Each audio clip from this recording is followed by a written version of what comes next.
एकदा छोटा मोठा ॲक्सिडेंटही झाला. हो, ॲक्सिडेंट म्हणजे रात्रीच्या वेळेस दोघं जण झोपले होते एका चिंचोळ्या लेजवर.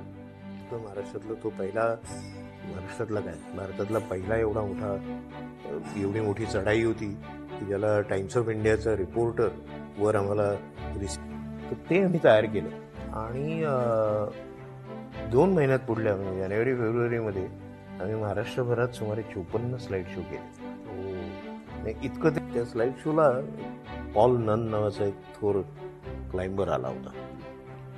याची थोडक्यात ओळख सांगायची तर तो अप्रतिम रॉक क्लाइंबर आणि हे सगळं होतं.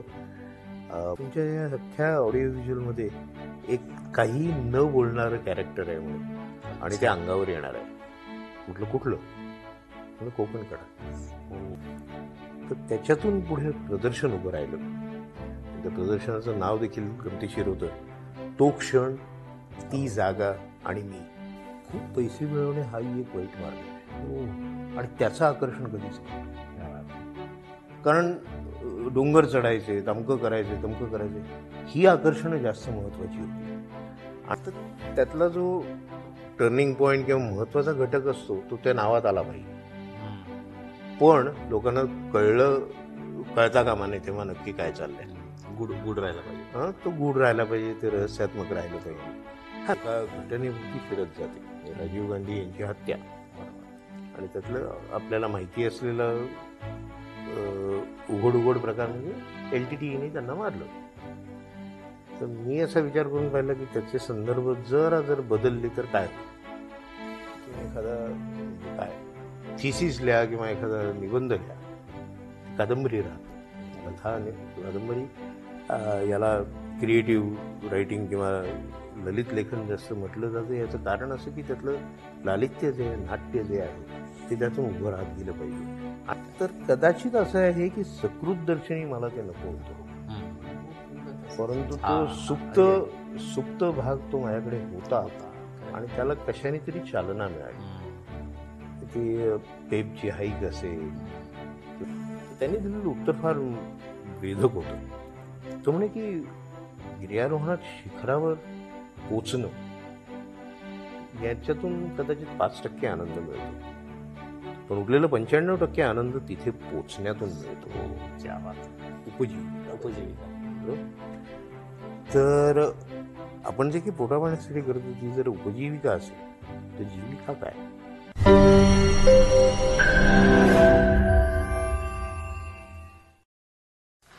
नमस्कार मित्रांनो, कविता जगणारी माणसाच्या आजच्या नवीन भागामध्ये आपल्या सर्वांचं मनपूर्वक हार्दिक स्वागत.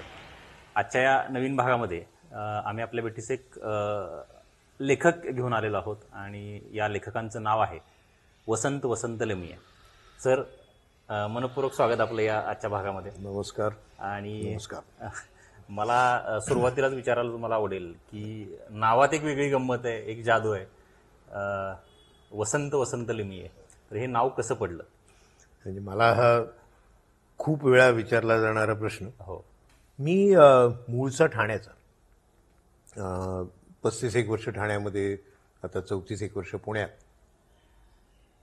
माझी आई वऱ्हाडातली, अमरावतीची.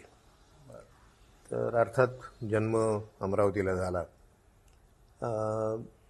आईवडिलांचा म्हणजे मी आईच्या पोटात असताना आपापसात काहीतरी विनोद घडला होता. गमतीत केवळ की काय, मुलगी झाली तर तुझं नाव ठेवू, मुलगा झाला तर माझं नाव. अच्छा. असं केवळ गंमत म्हणून विनोद त्यांच्यात घडलेला होता. बारशाचा दिवस उजाडला आणि ते अमरावतीला बारसं. आता आपल्याच मुलाचं बारसं म्हणून वडीलही तिथे पोहोचलेले. पण असा सगळा बायकांचा कार्यक्रम, त्यामुळे पुरुष मंडळी सगळी अंगणामध्ये गप्पा छाटत बसलेली आणि मधल्या घरात कुठेतरी हा कार्यक्रम चालू.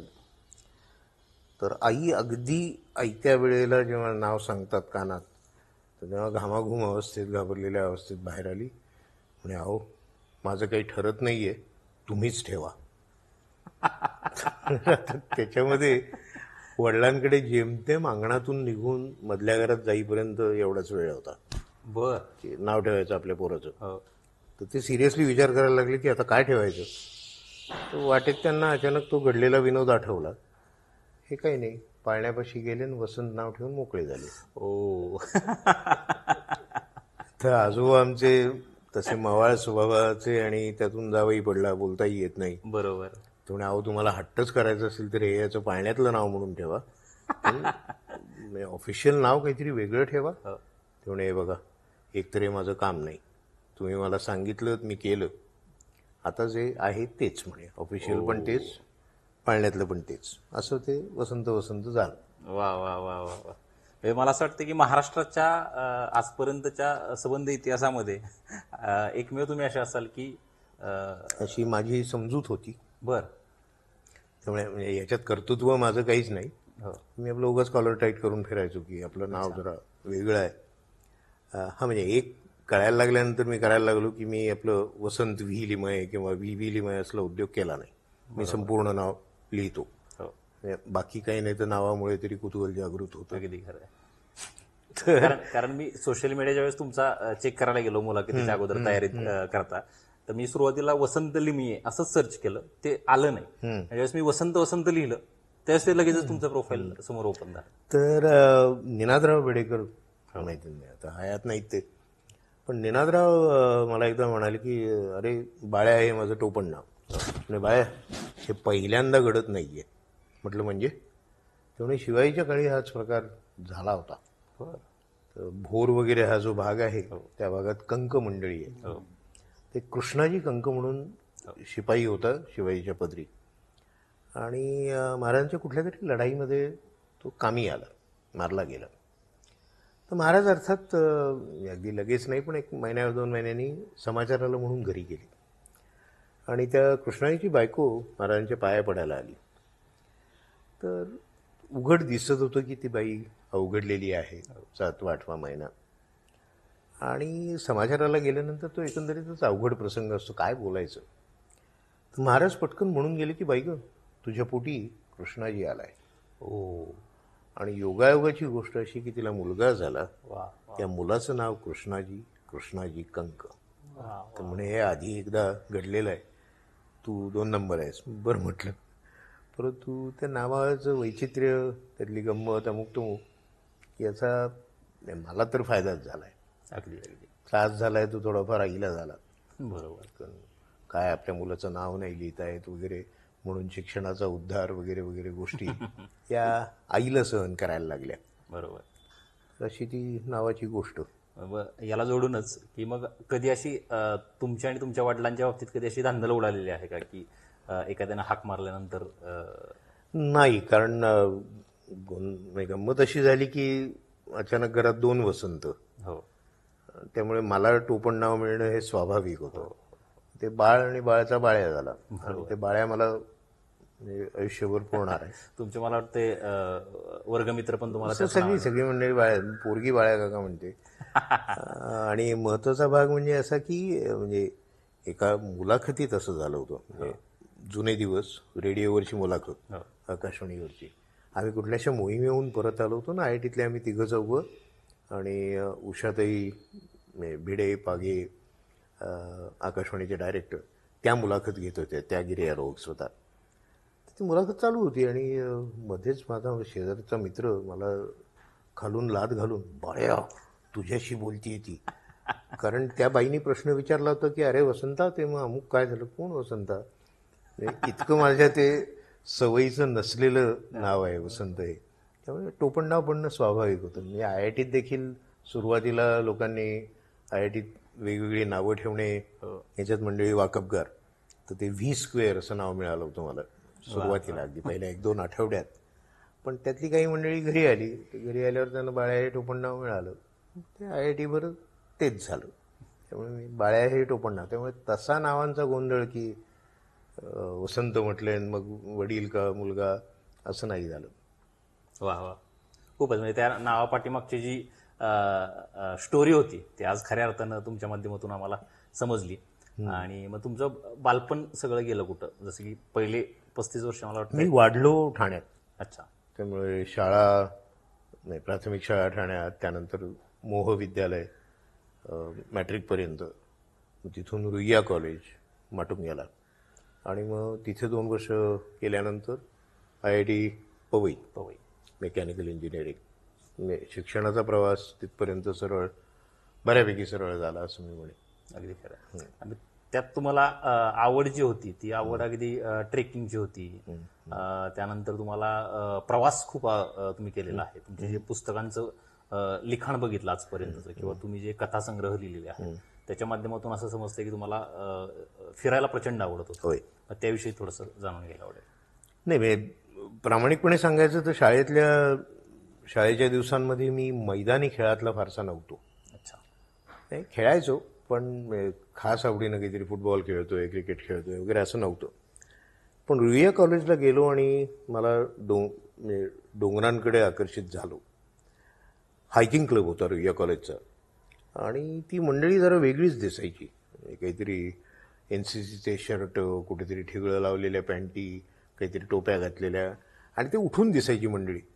तर मी कोणाला तरी विचारलं, म्हटलं हे कोण आहेत मंडळी? तर ते म्हणे ते हायकर आहेत. म्हटलं म्हणजे?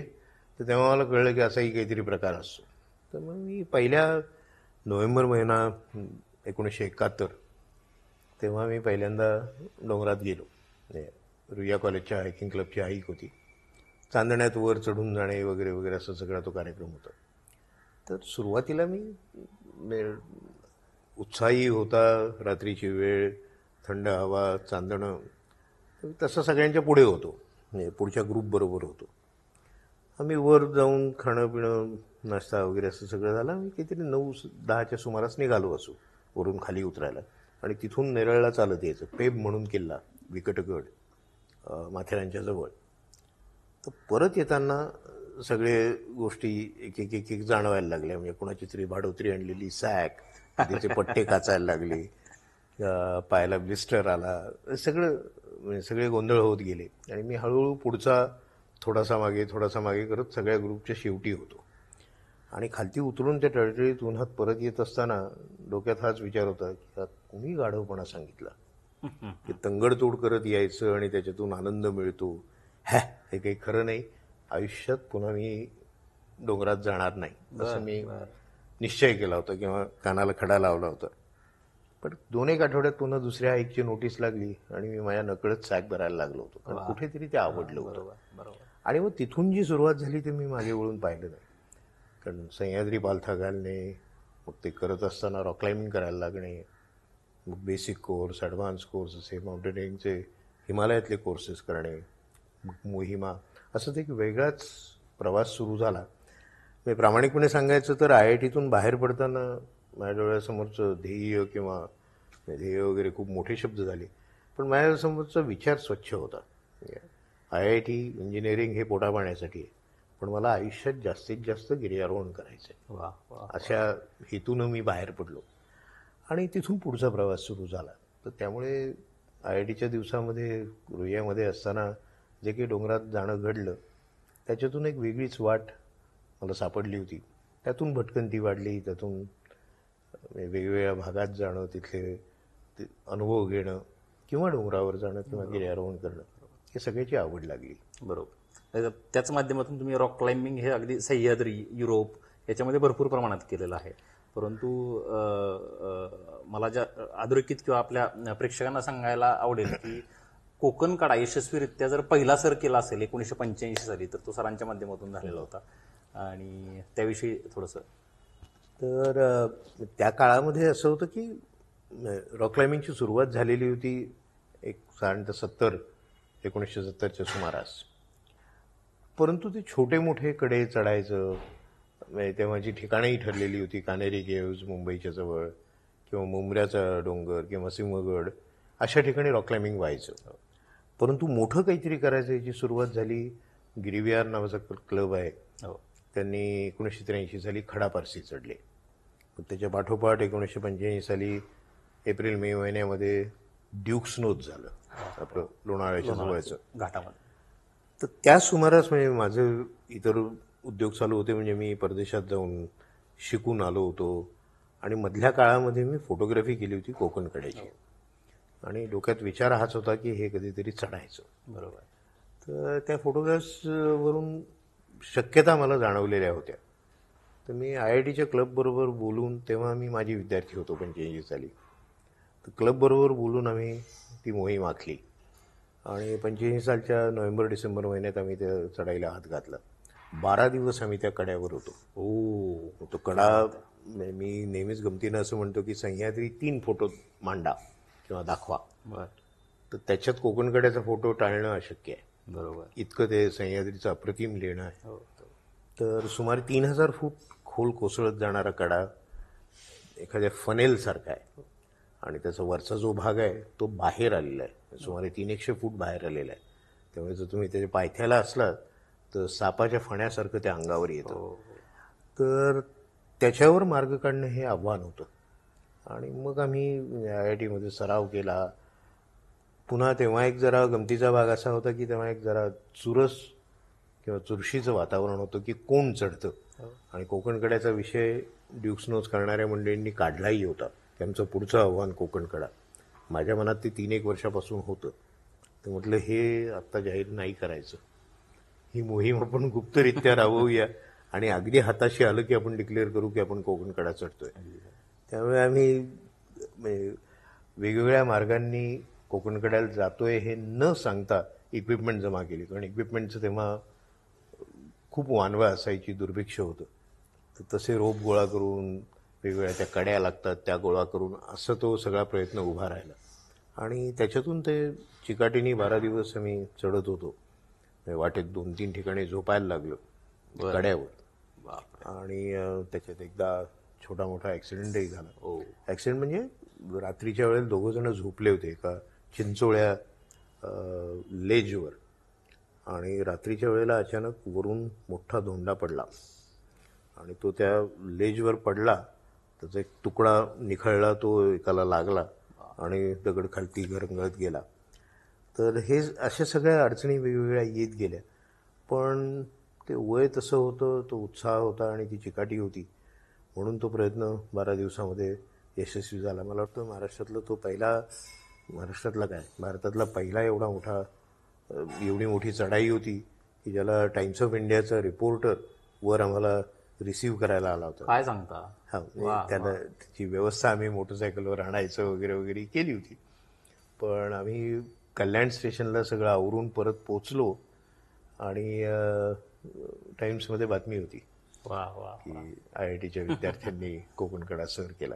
कारण तो खरोखरच मोठा क्लाइंब होता आणि भारतात तसं पहिल्यांदाच घडत होतं.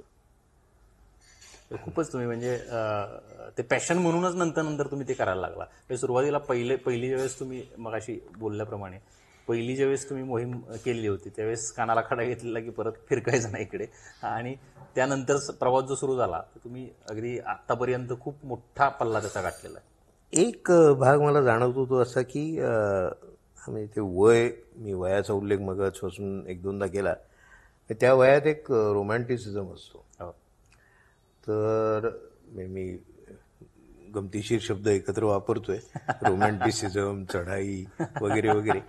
पण कुठेतरी त्या डोंगरातलं साहस, त्या कड्यांवरती करायची चढाई, या सगळ्या प्रकारातले त्याच्या आव्हानं होती ती खुणावायला लागली होती. आणि डोंगराकडे बघितलं की याला मार्ग कुठून काढता येईल, कसं वर पोचता येईल, काय करता येईल, हे डोक्यामध्ये सुरू व्हायचं.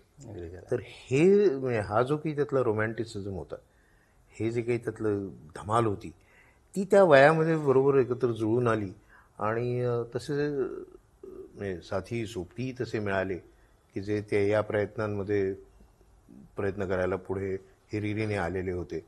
IITची टीम असेल, गिरिविहार क्लब असेल, आमच्या पुढच्या मोहिमा, यामध्ये ही सगळी मंडळी आमच्यासोबत होती. बरोबर. तर ते पॅशन तुम्ही जो म्हणलात तो शब्द खूप महत्त्वाचा आहे. ते पॅशन होतं आणि ते कुठेतरी सुप्त स्वरूपात होतं, पण त्याला त्या प्रियेच्या एका हाईकने डोंगरात जाण्याने त्याला चालना मिळाली किंवा ती ठिणगी पडली असं आपण म्हणू. अगदी खरं.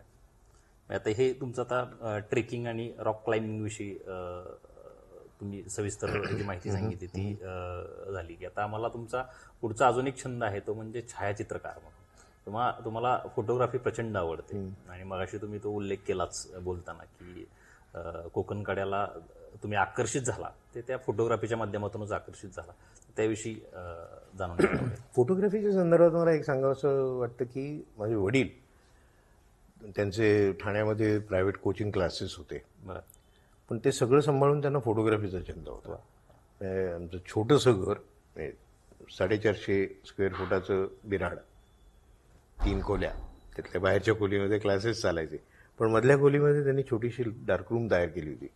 आणि मला लहानपणी मी 7-8 वर्षाचा असताना बाबांच्या बरोबर रात्री जागून फोटोग्राफ्स एनलार्ज करणे, ते डेव्हलपर, हायपो ह्या सगळ्याशी खेळलेलं मला आठवतंय. त्यांना फोटोग्राफी अप्रतिम येत होती, त्यांचा अभ्यास होता.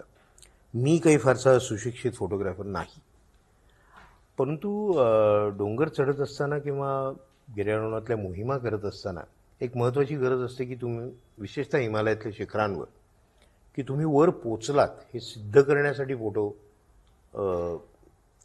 काढून आणायला लागतात, दाखवायला लागतात की पहा तुम्ही वर आहात. तर म्हणून कॅमेरा मी हातात घेतला खऱ्या अर्थाने. परंतु हिमालयातल्या मोहिमा, मग त्याचे स्लाईड शो बनवणं वगैरे वगैरे वगैरे हे सगळं सुरू असताना त्याच्यातून एक गोष्ट झाली की कोकणकड्याच्या वेळेला उदाहरणार्थ आम्ही स्लाईड्स भरपूर काढल्या होत्या, पण यश मिळणार नाही मिळणार ही सगळी साशंकता होती. या 4-5 जणांकडे कॅमेरे आणि त्याच्यातून त्या स्लाईड्स तयार झालेल्या. तर त्याच्यातून पहिलं या विषयावरचं ऑडिओ व्हिज्युअल आम्ही तयार केलं. आणि मला सांगायला आनंद आहे की हा डिसेंबरमध्ये क्लाइंब झाला. 10-12 दिवसात आम्ही ऑडिओ व्हिज्युअल तयार केलं. म्हणजे संगीत, कॉमेंट्री हे सगळं त्याकाळी नवीन होतं, कोणीच फारसं केलेलं नव्हतं पूर्वी. अनुभव त्यातला अत्यंत मर्यादित होता. तर आम्ही ते सुमारे 1.5 तासाचं ऑडिओ व्हिज्युअल, एक मध्ये इंटरव्हल, म्हणजे तो मगाशी जो ॲक्सिडेंटचा उल्लेख केला तो इंटरव्हलला व्हायचा. म्हणजे लोक अशी तर पुढे काय झालं अशा याच्यात येऊन बसलेली असायची. तर ते एक प्रकारे ते सिनेमाचं स्वरूप होतं. तर ते आम्ही तयार केलं. आणि 2 महिन्यात पुढल्या म्हणजे जानेवारी-फेब्रुवारीमध्ये आम्ही महाराष्ट्रभरात सुमारे 54 स्लाईड शो केले. नाही इतकं ते नाविन्यही होतं आणि लोकांना हा विषयच वेगळा आणि आकर्षून घेणारा होता. पुढे मी परदेशी शिक्षणासाठी गेलो होतो, त्यामुळे तिथल्या ओळखी होत्या ब्रिटनमध्ये. तर ब्रिटनमध्ये गेलेलो असताना मी तिथल्या काही माउंटेनियर ग्रुपमध्ये तो स्लाईड शो दाखवला. आणि त्या स्लाईड शोला एक पॉल नन नावाचा एक थोर क्लाइंबर आला होता. म्हणजे याची थोडक्यात ओळख सांगायची तर तो अप्रतिम रॉक क्लाइंबर आणि हे सगळं होतं. बऱ्याच सिनेमामध्ये म्हणजे हॉलिवूडच्या सिनेमात त्यांनी डबलचा रोल केलेला आहे. म्हणजे आयगर सँक्शन किंवा 5 Days One Summerमध्ये शॉन कॉनरीचा डबल म्हणून पॉल नननी काम केलेलं. ही सगळी मंडळी त्या स्लाईड शोला होती. ते स्लाईड शो आटपल्यानंतर आम्ही याला गेलो, पबमध्ये गेलो. तर तिथे त्याच्याशी बोलताना तो म्हणला की तुमचा प्रयत्न, तुमचं टीमवर्क हे सगळं म्हणे त्या तुमच्या स्लाईड ऑडिओ व्हिज्युअलमधून सहजपणे जाणवतं. पण म्हणे सगळ्यात मला आकर्षित करणारी गोष्ट किंवा मला भावलेली गोष्ट होती की तुमच्या या अख्ख्या ऑडिओ व्हिज्युअलमध्ये एक काही न बोलणारं कॅरेक्टर आहे म्हणे आणि ते अंगावर येणार आहे. म्हटलं कुठलं? म्हटलं कोकणकडा. त्यामुळे ज्या पद्धतीने ते एक कॅरेक्टर म्हणून उभं राहिलं त्या अख्ख्या ऑडिओ व्हिज्युअलमधून ते म्हणे फारच अप्रतिम होतं. आणि ते आणि तुम्ही मंडळी त्याच्याशी झगडताय हा सगळा शो फार सुंदर झाला होता. ती फार मोठी मिळालेली पावती होती त्या कामाची. तर ते एक म्हणजे त्याच्यातून ते फोटोग्राफीला खतपाणी मिळालं. पुढे माझं गिर्यारोहण 12 मोहिमा झाल्या. साधारणतः 96च्या सुमारास म्हणजे हिमालयातल्या सिरियस मोहिमा संपल्या म्हणजे स्टॅमिना कमी होतो हे ते. तरी कॅमेरा हातात होता आणि त्यामुळे स्लाईड काढणं हा उद्देश जो होता तो जरा मागे पडला. बरोबर. पण कॅमेरा हातात होता त्यामुळे निगेटिव्ह फिल्मवरती फोटोग्राफी सुरू झाली म्हणजे प्रिंट्स. आणि ते काढत असताना एक रोल कुठेतरी भटकून आलो, काहीतरी केलं, परत आल्यावरती त्यातले 3-4 आवडले तर ते जरा मोठे करून ठेवू. तर ते जरा हे प्रकरण हळूहळू 24-36कडे गेलं. 2 फूट बाय 3 फुटाचे मोठे ब्लोअप्स करणे असा प्रकार सुरू झाला. पुढल्या 6-1 वर्षामध्ये सुमारे 600 ब्लोअप्सचं कलेक्शन माझ्याकडे झालं म्हणजे एकत्रित झालं. परंतु मला सगळे म्हणजे बायकोसकट सगळे शिव्या घालायचे, घरी ठेवून काय करतोयस? कारण ते ब्लोअप आले लॅबमधून की 1 आठवडाभर ते मांडलेले असायचे कुठेतरी, मग ते आवरून माळ्यावर जायचं. तर त्याच्यातून पुढे प्रदर्शन उभं राहिलं त्या प्रदर्शनाचं नाव देखील गमतीशीर होतं, तो क्षण, ती जागा आणि मी. मला वाटतं मुंबईमध्ये ते भरवलं गेलं होतं ना. पुण्यात एक शो झाला, मुंबईत झाला आणि नंतर ठाण्याला झाला. वा. तसे 3 2002, 2004 आणि 2006 अशा त्या वर्षांमध्ये 5-5 दिवस ते प्रदर्शन झालं. त्याच्यात म्हणजे मला तो खूप आनंद देणारा अनुभव होता की खूप लोक आपले वेगवेगळ्या भागातले अनुभव हे छायाचित्रांच्या माध्यमातून पाहतायत, एन्जॉय करतायत. हा अनुभव सुखावणारा होता. अगदी खरं. तर त्यामुळे ते प्रदर्शनाला म्हणजे मिलिंद मुळाजी, गौतम राजाध्यक्ष, मोहन वाघ, चंद्रलेखाचे अशी सगळी मंडळी उद्घाटनाला मिळाली होती. फार मजा आली होती. तर असा तो एक फोटोग्राफीचा एक वेगळा ट्रॅक तो आयुष्यात करायला मिळाला. खूप छान, खूप छान सर. आतापर्यंतच्या याच्यामध्ये आपण तुमचं बालपण, तुमचं शिक्षण, तुमचे छंद याविषयी आपण जाणून घेतलं. आता तुमचे काही मित्र आहेत की ते मित्र सुद्धा आज आपल्यासोबत तिथं आहेत किंवा त्यांच्यामुळेच आम्ही आहोत इथे. तर तुमच्या कॉलेज जीवनातील काही गोष्टी, काही किस्से ते आपण त्यांच्याच तोंडून ऐकणार आहोत. तेच तुम्हाला बोलतं करतील आज. आणि त्यांची ओळख आपल्या सर्वांना आहे, ते म्हणजे श्री कल्याण दावरे सर, आर्याबाग सांस्कृतिक परिवाराचे सर संस्थापक अध्यक्ष आहेत आणि सरांचेच हे खूप चांगले मित्र आहेत. म्हणून आता पुढच्या गोष्टी विचारण्याकरता मी माईक आता सरांच्याकडे देतो. वसंत लिमये हे फार मोठं प्रस्थ आहे आणि खरं आम्ही मित्र हे खरं त्याचा मोठेपणा आहे की त्यानं आम्हाला मित्रांनो स्वीकारलं. खरं तर आमच्या पिढीचे आदर्श असे हे लोक होते. अच्युत गोडबोले असेल, वसंत लिमये असतील, मनोहर पर्रिकर, हे सगळे IITians ग्रेट. त्यावेळेस आम्ही सगळे तरुण कॉलेजमध्ये असताना हे IITतून वेगवेगळे हे करून बाहेर पडले होते खरं. पण त्यांच्या IITच्या सगळ्या स्टोऱ्या, त्याचे तिकडचे क्लब, मला वाटतं मुंबई विद्यापीठाचा माउंटेनिंगचा क्लब पण तुमच्यामुळे सुरू झाला होता का IITचा? IITचा तुम्ही केला होता. त्याच्या 54 मध्ये मुंबई युनिव्हर्सिटी पण IITचा तुम्ही केला होता. वाटतं त्याच्यावर स्वच्छंद म्हणून तुझं पुस्तक पण आलं होतं, स्वच्छंद. तर त्याच्यातले लेख वर्तमानपत्रात यायचे. त्याच्यामुळं नावापासून वेगळा असणारा हा माणूस, याचे आम्ही फॅन होतो. IIT मुंबईत असतानाचे तुमचे अनेक किस्से प्रसिद्ध आहेत. तर त्या सगळ्या गोष्टी आम्हाला तुमच्याकडून मनापासून ऐकायच्यात, कारण आम्ही इकडं तिकडं वाचलेल्या आहेत, कुणीतरी सांगितलेल्या आहेत. तर त्याच्यातलं एक माकड पाळलं होतं तुम्ही, तो नेमकं काय किस्से आणि बाकीचे किस्से पण आम्हाला सांगा IITतले. IIT एक सांगायला हरकत नाही की पार्श्वभूमी मध्यमवर्गीय, वडील शिक्षक, त्यामुळे एकीकडे कडक शिस्त, हिटलर असं वातावरण घरी, आणि त्यातून मी IITत आलो, हॉस्टेलला राहायला लागलो. तर अचानक स्वातंत्र्य असं एक जरा वातावरण होतं. तर त्यात अगदी उधळलं नाही तरी ते स्वातंत्र्याचा भरपूर उपभोग घेणं हे चालू होतं. अभ्यासाकडे लक्ष जरा कमीच, गिर्यारोहण सुरू झालं होतं. तर अशा सगळ्या याच्यामध्ये माकडाचा किस्सा म्हणजे काय, ते मागे IITच्या टेकड्या आहेत आणि त्याच्यावरती बऱ्याच वेळेला सरावासाठी म्हणून अवजड सॅक उचलून टेकडीवर जाणं घडायचं. तर हे करत असताना एकदा टेकडीच्या माथ्यावर गेलेलं असताना ते माकड भुकेलेलं तरी होतं किंवा त्याला काहीतरी लागलेलं होतं. अर्धवट पिल्लू होतं, म्हणजे अगदी बारीक पिल्लू नव्हतं, पण वाढलेलं मोठं माकड असंही नव्हतं. तर ते म्हणजे घाबरलेलं होतं, परंतु ते बसून राहिलं, ते पळून नाही गेलं. मग आम्हाला एकदम दयेचा पुळका आला आणि त्याला उचलून हॉस्टेलला आणलं. हॉस्टेलला काय 250 पोरांमध्ये आणखीन एक माकड, ते काही फारसं, त्यामुळे त्याला दूध ब्रेड घाल, हे कर ते कर असं सुरू झालं. मग ते ठेवणार कोण, माझ्या रूमवर ठेवायचं, त्यात काय मोठं असं म्हणून ते राहिलं, पाळलं. आणि ते व्यवस्थित जेवायच्या वेळेला यायचं विचून, असं काही बांधून बिंधून नव्हतं ठेवलेलं. पण त्याचं एकदा काय डोकं फिरलं माहिती नाही, त्याने मला कचकन चावलंच, म्हणजे अंगठा फोडला. आणि ते झाल्यावरती ते गेलं पळून. आणि असं म्हणतात की ते इंजेक्शन घ्यायची गरज पडते. पण तेव्हा फारसं काही अक्कलही नव्हती आणि रग होती. तर मरून ते कुठे इंजेक्शन वगैरे घेतो. आणि नंतर मग असं कळलं की त्या टेकडीवरती एक पलीकडे साधू बाबा होता. तिथे ते माकड गेलं आणि मेलं म्हणे. तर म्हणजे ते माकडाचं विष मला बांधण्याच्या ऐवजी तर ते त्याच्यावरून IITत खूप मंडळी म्हणजे वेगवेगळ्या स्टोऱ्या तयार केल्या होत्या. ते तसं ते माकड पाळलेलं होतं.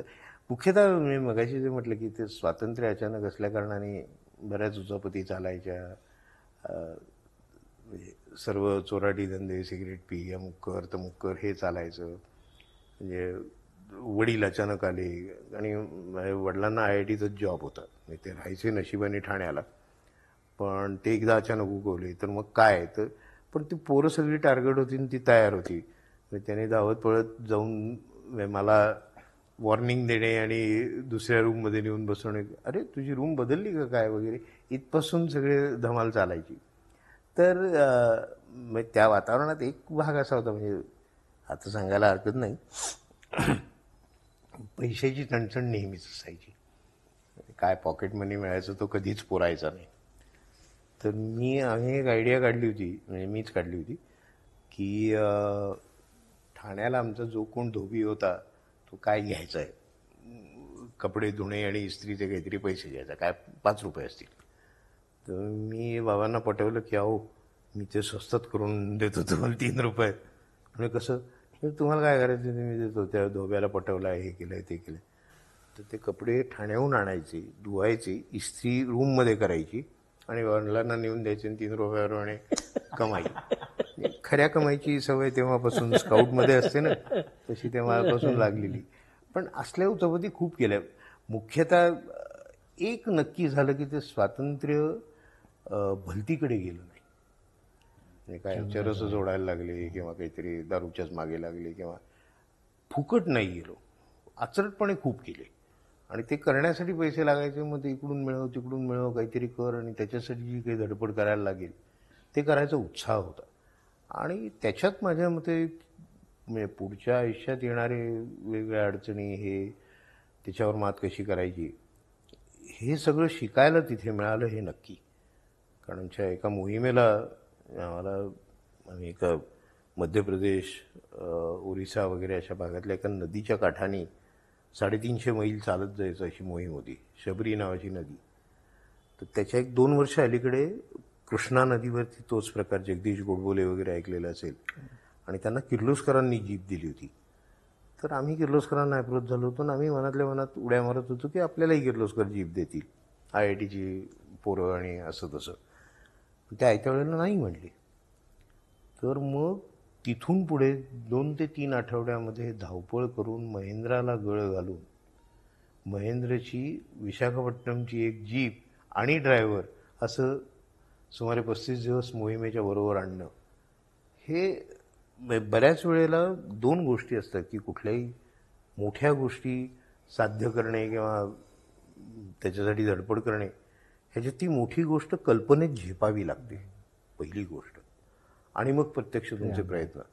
तर ते कल्पनेत झेपणे हा जो काही प्रकार आहे ते मला वाटतं IITने फार चांगली शिकवण किंवा त्या वातावरणात ते फार छान बाळकडू मिळालं असं मी म्हणेन. कारण ज्या काही अचाट कल्पना वेगवेगळं पुढे देखील केलं तर ते का नाही करायचं. हा जो काही एक प्रकार आहे म्हणजे बेधडकपणा म्हणा किंवा जे काही म्हणायचं त्याला, तर एका वरच्या स्केलवरचा विचार करणे आणि ते करायचा मग प्रयत्न करणे, ही मला वाटतं IITतून मिळालेली फार मोठी शिकवण होती. त्यावेळेस IIT जनरली ग्रॅज्युएशन झालं की परदेशीच्या नोकऱ्या उपलब्ध असायच्या किंवा चांगल्या नोकऱ्या उपलब्ध असायच्या, की MS करायला मुलं बऱ्याचदा जायची. पण अशा स्थितीत सुद्धा तुम्हाला UKला जाऊन आउटडोर ट्रेनिंगचा कोर्स करावा असं काय वाटलं? मगाशी मी उल्लेख केला की स्वातंत्र्य मिळालं पण बहकलो नाही. वाईट मार्गाला आपण ज्याला सहसा वाईट मार्ग म्हणतो, खूप पैसे मिळवणे हाही एक वाईट मार्ग आहे. हो. आणि त्याचं आकर्षण कधीच नव्हतं. काय बात आहे. कारण डोंगर चढायचे, तमकं करायचे तमकं करायचे, ही आकर्षणं जास्त महत्त्वाची होती. आणि म्हणजे माझा काही अमेरिकेत जाणाऱ्यांवरती रोष वगैरे नाही, त्यांना ते आवडत होतं, ते गेले. परंतु मला ते आकर्षण नव्हतं. म्हणजे मी त्याला वाईट म्हणत नाही, परंतु जसं ही व्यसनं लागतात तसं आणखीन पैसे कमवायचे हेही एका प्रकारचं व्यसन असतं. हे जे काही झालेलं आहे, जे आपल्या शिक्षणाचं विकृतीकरण म्हणूया किंवा जे काही असेल ते, म्हणजे इथे साहसं नाही आहेत का, इथे आव्हानं नाही आहेत का, तर भरपूर आहेत. आणि ते करणारी मंडळी आता दिसायला लागली आहेत आजूबाजूला.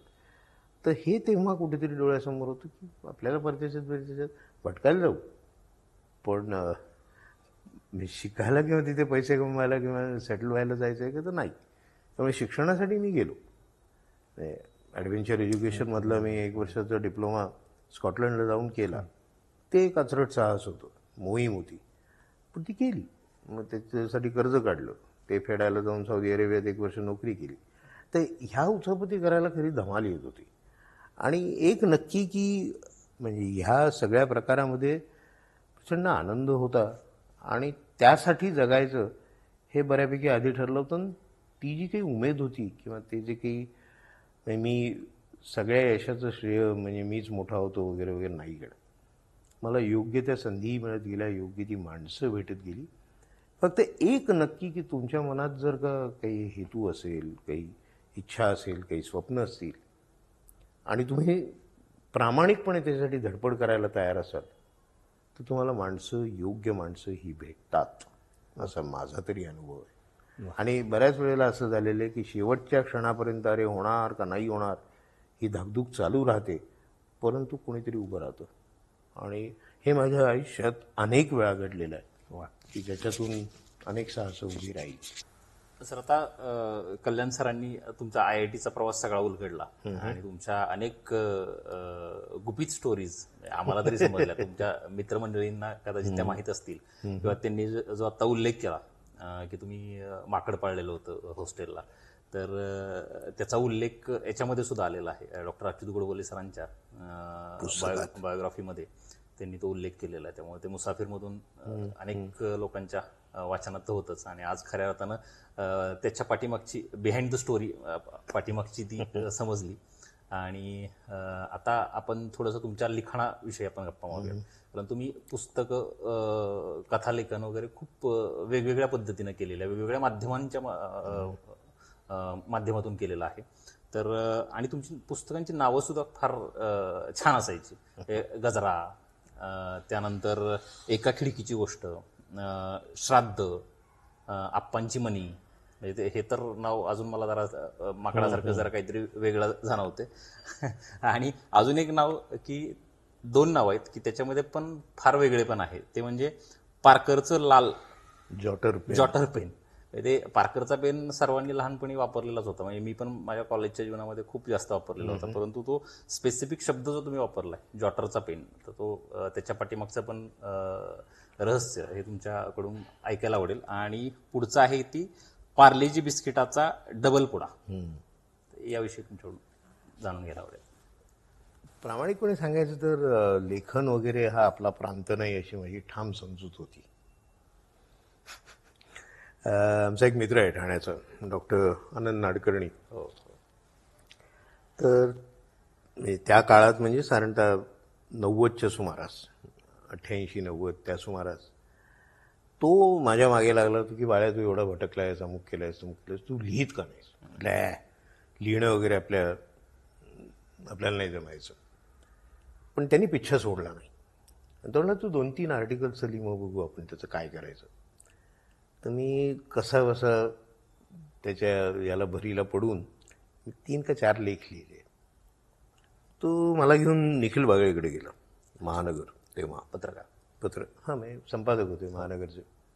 महानगरवाल्या बागळ्यांकडे घेऊन गेला. तर बागळ्यांनी वाचलं, म्हणे बेस्ट आहे की, म्हणजे आपण कॉलम सुरू करूया. माझ्या पोटात गोळा. कॉलम म्हणजे दर आठवड्याला लिहिणं आलं.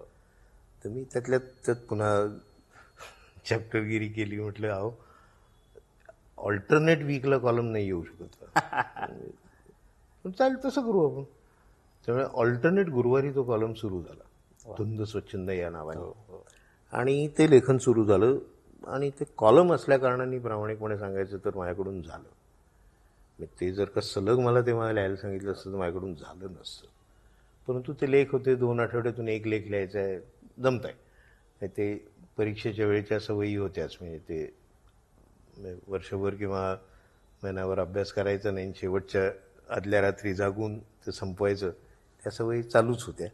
म्हणजे मी अगदी शेवटच्या दिवशी फॅक्सवरती 13 पानं पाठवलेली मला आठवतात. हस्तलिखित ते 13 पानी फॅक्सवर पाठवायचं वगैरे. परंतु ते कॉलमचं एक टांगती तलवार असल्याकारणाने ते लेखन झालं. बरोबर.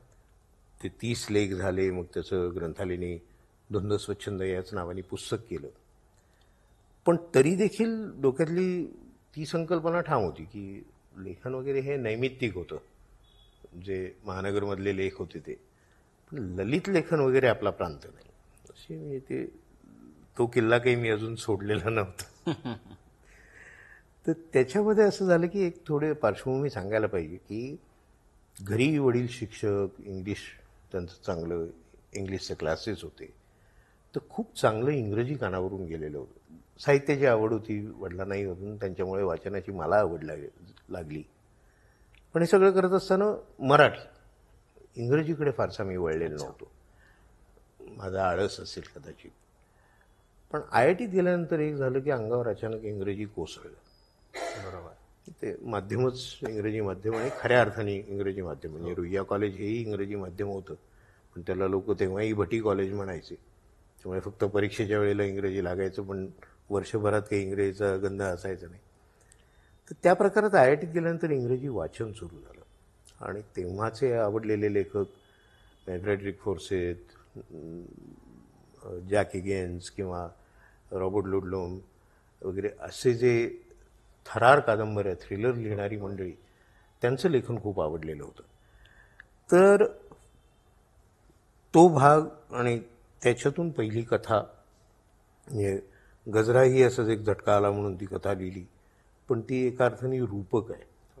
म्हणजे ते माणूस प्रसिद्धी आणि ते सगळ्या जंजाळात सापडला की त्याचं काय होतं अशा अर्थाची ती कथा होती. पण त्यापेक्षा मला जास्त आठवते ती एका खिडकीची गोष्ट. आणि माझ्या डोक्यात काहीतरी 2 घटना अशा एकमेकाशी जोडलेल्या होत्या. म्हणजे पानशेतचा पूर आणि आपलं चीनचं युद्ध. आणि ते एकदा खैबर म्हणून हॉटेल आठवत असेल, हां, डेक्कनचं. तर तिथे मी मुलीला घेऊन जेवायला गेलो होतो. एक टेबल सोडून पलीकडे ते टिपिकल NDAतली मंडळी असतात ना, म्हणजे 0 कट मारलेला आणि वरती निळा कोट वगैरे वगैरे, आणि तो त्याच्या मैत्रिणीला घेऊन येऊन बसला होता. त्या दोघांना बघितलं आणि ठक्कन माझ्या डोक्यात ती गोष्ट, म्हणजे त्याचं छोटा आकार उभा राहिला की असं काहीतरी एक अधुरी प्रेम कहाणी असं ते डोक्यात, आणि ते त्या 2 घटना. आणि मग त्याच्यातून ते थोडंसं मग ते कुठे राहत असेल, काय असेल वगैरे, ती एक मला असलेली सवय आहे, चांगली वाईट माहिती नाही, परंतु त्या कथानकातली पात्र, त्यांचे संदर्भ हे खूप अभ्यासपूर्वक माझी मानसिक तयारी असते. त्यासाठी मी अभ्यास करतो, भटकतो, हे करतो, आणि त्याच्यातून मग ती गोष्ट माझ्यामध्ये तरी खूप जिवंतपणे उभी राहते. त्याच्यातून ती खिडकीची गोष्ट ती खूप गाजली. तर असं करता करता ते कथालेखन सुरू झालं. त्या सुमारास म्हणजे मी मगाशी जो इंग्रजी वाङ्मयाचा माझ्यावर पडलेला प्रभाव किंवा मला आवडलेला प्रकार जो काही होता तो थ्रिलर असं होतं. म्हटलं आपल्याकडे का नाही यायला, असा एक नेहमी सतावणारा प्रश्न होता. आणि त्याचा उपप्रश्न असा होता की हे आपल्याला जमेल का. त्या ह्याच्यातून लॉग ग्रिफिनची संकल्पना उभी राहिली. आता एक छोटं तुमच्या प्रश्नाचं उत्तर देऊन टाकतो की ती नावं अशी का वगैरे. तर त्यातला जो टर्निंग पॉईंट किंवा महत्त्वाचा घटक असतो तो त्या नावात आला पाहिजे. पण लोकांना कळता कामा नये तेव्हा नक्की काय चाललंय. गुड राहायला पाहिजे. हां, तो गूढ राहायला पाहिजे, ते रहस्यात्मक राहिलं पाहिजे. हां, म्हणजे आता ते लाल जॉटर पेन आहे, त्याच्यावरती ती कथा अख्खी फिरते, किंवा तो डबल पोडा आहे लुगोतचा. तर हे जे काही प्रकार आहेत, तर हे थोडंसं मी असं म्हणेन की जे वर्तमानपत्रातलं लेखन होतं सुरुवातीचं महानगरमधलं, तर त्याला आकर्षक हेडिंग हवं. ही जी काही एक म्हणजे इतर पत्रकार मित्रमंडळी त्यांच्याकडून ऐकायला मिळालेलं, शिकायला मिळालेलं, त्याच्यातून आलेला प्रकार होता की हेडिंग हे नेहमी कॅची असलं पाहिजे, खरं. ते लोकांची उत्सुकता चाळवणारं असलं पाहिजे, आणि तरी देखील त्यातली गंमत जाता कामा नये त्या लेखातली, त्या कथेतली. तर त्याच्यातून ती हेडिंग झाली, म्हणजे आप्पांची मनी. तर तिथे आप्पा हे गोनी दांडेकर आहेत बर. वा वा आणि मनी ही मनी अवकीरकर आहे, म्हणजे त्यांच्या रानबुली या कादंबरीची हिरोईन, वा. त्यांच्या धनगराची मुलगी रायगडावरच्या. तर ते माझ्या डोक्यात काहीतरी रसायन चाललं होतं आणि ते एकत्र आलं. ते दोन किती वेगळ्या पद्धतीने तुम्ही ते मांडलेले आहेत, जोडलेले आहेत एकमेकांना. तर असे ते प्रकार. मग त्याच्यातून त्या कादंबरीकडे वळताना की आपल्याला हे जमेल का, यातून तो अख्खा प्रयत्न उभा राहिला. लॉग ग्रिफिन ही कादंबरी ती एका घटनेभोवती फिरत जाते, म्हणजे राजीव गांधी यांची हत्या, बरोबर. आणि त्यातलं आपल्याला माहिती असलेलं उघड प्रकार म्हणजे LTTEने त्यांना मारलं. तर मी असा विचार करून पाहिला की त्याचे संदर्भ जर बदलले तर काय होईल, की LTTEने मारलंच नाही आहे, त्याच्यामागे दुसऱ्या कुठल्या तरी मोठ्या संघटनेचा हात आहे, असं जर का बदललं तर काय होईल. इथून त्या कादंबरीच्या माझ्या प्रवासाची सुरुवात झाली. आणि मग संदर्भ शोधत हे ते, आणि त्याला ते संदर्भांना पुष्टी देणाऱ्या गोष्टी मला उभ्या करायच्या होत्या. तर त्याच्यातून ती लॉग ग्रिफिन ही संस्था आहे, गुप्त संस्था आहे अमेरिकन, आणि ती त्याला कारणीभूत होती असं. मग त्याच्यात राजीव गांधी आले, अटल बिहारी वाजपेयी आले, त्यांची नावं बदलली आहेत. आणि मग खऱ्या अर्थानं कादंबरीतली जी महत्त्वाची पात्र ती त्यानंतर आली. घटना आणि कादंबरीचा मूळ जो काही गाभा आहे तो आधी उभा राहिला, आणि मग पात्र आली, आणि त्यांच्यातून ती कथा आकाराला आली. असंच म्हणजे एका अर्थानं इतर पुढच्या दोन्ही कादंबऱ्यांच्या संदर्भात झालं, विश्वस्त किंवा टार्गेट असोच्या. त्यानंतर 2015ला परत कॅम्प फायर आली तुमची. कॅम्पफायर हे लेखांचंच संकलन होतं. तर हे करत असताना मला असं एक वाटतं की सुरुवात केली मी ते डोंगरातले माझे अनुभव सांगणे. तर मला असं एक वाटतं की मी डोंगरात आनंद मिळवला, मला वेगवेगळे अनुभव आले, अगदी जीवावर बेतणारे नाही तरी त्याच्यात धोका होता, त्याच्यातून साहस होतं. आता हे सगळं माझ्यासाठी खूप महत्त्वाचं होतं. समोरच्या वाचणाऱ्याचं काय, तर त्याला जर का तो अनुभव तितक्याच टोकदारपणे पोचला नाही तर त्याला त्यात गंमत येणार नाही. तुम्ही जर का काहीतरी नुसतं सनावळ्या दिल्यात किंवा त्या जागांची वर्णनं दिलीत की म्हणजे पावसाळ्यात हिरवागार निसर्ग किती सुंदर होता, बरं बाबा त्यालाही दिसतो की त्याच्यातून त्याच्यापर्यंत त्याला काहीतरी त्या साहसाचा अनुभव पोचेल त्या वाचकापर्यंत, हे जोपर्यंत जमत नाही तोपर्यंत तो तुमचा लेख का वाचावा, हे माझ्या डोक्यात कुठेतरी अखंड असल्याकारणाने ते कथेमध्ये उतरत गेलं. मग कादंबऱ्यात आलं की तो अनुभव टोकदारपणे लोकांपर्यंत कसा पोचवता येईल. कारण तुम्ही कादंबरी लिहिता किंवा तुम्ही काहीही लिहिता, ते तुम्ही काही डायरी लिहित नसता, म्हणजे तुम्ही तुमची वाचणार आहात. तुम्ही लिहिता कारण लोकांनी वाचावं म्हणून लिहिता. लेखन म्हणून आपण जे काही प्रकाशित करतो ते लोकांनी वाचावं, त्यांना आवडावं, अशीच त्याच्यामागची भावना असते. पण त्यांना आवडावं असं असेल किंवा त्यांनी वाचावं असं असेल तर त्यांचं इंटरेस्ट जागृत कशाने होईल, त्याला खतपाणी कसं मिळेल. आणि त्यातही माहिती एक तारेवरची कसरत आहे किंवा तुम्ही खूप सांगायला गेलात लोक कंटाळतील. त्यामुळे त्यांचं कुतूहल जागरूक ठेवून तो प्रवास पुढे करत राहणं. आणि मग म्हणजे कादंबरी वगैरे करताना काही प्रमाणात नाटकात कामं गेली होती IITत असताना. तर नाटक ह्या माध्यमामध्ये ते अतिशय छोट्या काळामध्ये त्यातलं नाट्य जिवंत होत जातं, आपल्या डोळ्यासमोर घडतं. कादंबरीमध्ये तुमच्याकडे जरा सवलत असते, तुमच्याकडे 200-500 पानं असतात, त्याच्यात ते नाटक उलगडून दाखवायचं असतं. आणि ते करत असताना त्यातलं नाट्य कुठेही हरवता कामा नये. ते नाट्य जर का हरवलं तर कादंबरी राहत नाही. तुम्ही एखादा म्हणजे काय थिसिस लिहा किंवा एखादा निबंध लिहा, ती कादंबरी राहत नाही. कादंबरी याला क्रिएटिव्ह रायटिंग किंवा ललित लेखन जास्त म्हटलं जातं. याचं कारण असं की त्यातलं लालित्य जे आहे, नाट्य जे आहे ते त्यातून उभं राहत गेलं पाहिजे आणि समोरचा माणूस ते त्याचा आस्वाद घेऊ शकला पाहिजे.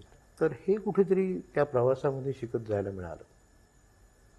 आता जे तुम्ही लिखाणाविषयी भाष्य केलं त्याच्यावर जे तुम्हाला करायचं नव्हतं तेच तुमच्या हातून जास्त घडत गेलं. म्हणजे ट्रेक करायचा नव्हता तो ट्रेक घडला आणि तो मोठ्या प्रमाणावरती घडला आणि लिखाणाकडे सुद्धा तुम्ही तसे ओढले गेला. लोकांनी किंवा त्या परिस्थितीने तुम्हाला तिथपर्यंत आणलं आणि खूप दर्जेदार लिखाण या माध्यमातून आपलं झालं. आता जाता जाता तुम्हाला मला विचारायला आवडेल की तुमचे आवडते कवी कोणते किंवा तुमच्या एखादी कोणती कविता आवडते आहे का? अरे बापरे. मी कविता या प्रकाराकडे फारसा वळलेलो नाही. कविता आवडतात. तात्यासाहेब हे एक दैवत आहे, शिरवाडकर, आणि कोलंबस ही त्यांची एक आवडती कविता, म्हणजे किनारा तुला पामराला, ही जी कविता आहे ती खूप आवडणारी कविता. तर पण कवितेपेक्षा जास्त गद्यात मी रमलो हे प्रामाणिकपणे सांगायला काही हरकत नाही. एक दुसरं प्रकार सांगावासा वाटतो की लेखन करत असताना, हे सगळं करत असताना याच्यात माणसं भेटत जातात आणि ती मी आत्ता एकांचं पुस्तक वाचतोय आणि त्या वाचनामध्ये उद्धृत करणारी जी मंडळी असतात ना, कविता आणि अमुक त्यांचं मला नेहमीच कौतुक वाटतं. याचं कारण त्यांच्या लक्षात राहतात आणि हे मला आवडतं, परंतु ते माझ्या लक्षात राहिलं तसं नाही. तर त्यातला कविता हा भाग, तात्यासाहेबांच्या कविता निश्चित आवडतात, बोरकरांच्या आवडतात, किंवा विंदा करंदीकर, ते ह्या कविता कुठेतरी भेटतात. परंतु तो पुनश्च तो जिवंत अनुभव आहे आणि नंतर मला जर पुस्तकात जर सांगितलं तर मी उत्साहाने जाईनच नाही. आणि तुम्ही जो मगाशी एक मुद्दा मांडला की मला जे नको होतं त्यामध्येच मी बरंच काही केलं, तर कदाचित असं आहे की सकृतदर्शनी मला ते नको होतं, परंतु तो सुप्त भाग तो माझ्याकडे होता आणि त्याला कशाने तरी चालना मिळाली. ती पेपची हाईक असेल किंवा आनंद नाडकर्णीने घातलेली टोचलेली पराणी असेल त्यामुळे, परंतु ते करून तर बघू, तू एवढा मागे लागला असं करतो, असं करून मी ते लिहायला लागलो आणि मग आवडत गेलं. तर हे मला वाटतं आपल्या आयुष्यात नेहमीच घडत असतं की आपल्यात काय दडलेलं आहे हे आपल्याला संपूर्णपणे माहिती असतं असं अजिबात नाही. आणि त्यातल्या बऱ्याचशा सुप्त गोष्टी अशा अचानक सापडतात. बरोबर. पण त्यातलं म्हणजे मला एक्सप्लोरेशन हा जो काही प्रकार आहे की जो आयुष्यात मी भरपूर पद्धतीने केला, त्याला मराठीत चांगला शब्द मला नाही आता सुचत नाही आहे. परंतु एखाद्या गोष्टीचं मागोवा घेणं, एखाद्या गोष्टीचा शोध घेणं, या सगळ्या प्रकारामध्ये एक प्रचंड आनंद आहे. मला एक गिर्यारोहणातलं वाक्य नेहमीच आठवतं की गिर्यारोहणाच्या संदर्भात एक लोक नेहमी विचारणारा, विशेषतः 40-50 वर्षापूर्वी नक्की विचारायचे, काय तिथे मिळतं तुम्हाला, कशाला तडमडायला जायचं, वांझोट साहस वगैरे वगैरे असे शब्द ऐकलेले होते. आणि तोच प्रश्न एक मान्यवर गिर्यारोहकाला विचारला होता, फ्रँक स्माईथ नावाचा गिर्यारोहक. त्यामुळे तुम्हाला काय मिळतं, तर त्यांनी दिलेलं उत्तर फार वेधक होतं. तो म्हणे की गिर्यारोहणात शिखरावर पोचणं याच्यातून कदाचित 5% आनंद मिळतो, पण उरलेलं 95% आनंद तिथे पोचण्यातून मिळतो. हो, क्या बात. तर माझ्या संदर्भात ते वाक्य मला खूप आवडतं, भावतं. याचं कारण असं की या फोटोग्राफी असेल, गिर्यारोहण असेल, लेखन असेल, या सगळ्या प्रकारात तो एक प्रकारचा प्रवास आहे माझ्यासाठी. आणि त्या प्रवासातून मला 95% आनंद मिळाला. त्याची कादंबरी झाली, त्याचे अमकं झालं तमकं झालं, हे आवडत नाही का, तर आवडतं, निश्चित आवडतं. परंतु केवळ त्याचसाठी त्या गोष्टी होत्या का, तर नाही. तो प्रवास करताना मला तो प्रवास खूप आवडत होता आणि हे मला वाटतं शेवटपर्यंत चालू राहणार. तर त्या प्रवासातली गंमत जोपर्यंत आहे, मी भटक्या आहे त्या अर्थाने. अगदी खरं. ते म्हणतात ना की खाल्लेला पदार्थ खाल्ल्यानंतर त्याचा आनंद मिळण्यापेक्षा ती प्रोसेस जी असते बनवतानाची, लोक प्रोसेस फार एन्जॉय करतात. त्या पद्धतीने तुम्ही तो प्रवास चांगलाही स्वयंपाक करतो. वा, मी क्या बात. चांगला स्वयंपाक करतो. एकीकडे छंद, डोंगर, लेखन, अमुक तमुक, पण यातून पैसे मिळत नाहीत ना. हो, आमचंही त्याच आहे. पण त्यातला एक महत्वाचा भाग की एक IIT ने जे केलं आणि जे मला वडिलांनी थर्ड इयरमध्ये असताना मुद्दाम सांगितलं की बाळ्या उन्हाडक्या खूप झाल्या, हा कोर्स खूप छान आहे, ही डिग्री खूप छान आहे, गपचूप ती आधी पूर्ण करा आणि मग काय हुंदडायचं ते हुंदडा.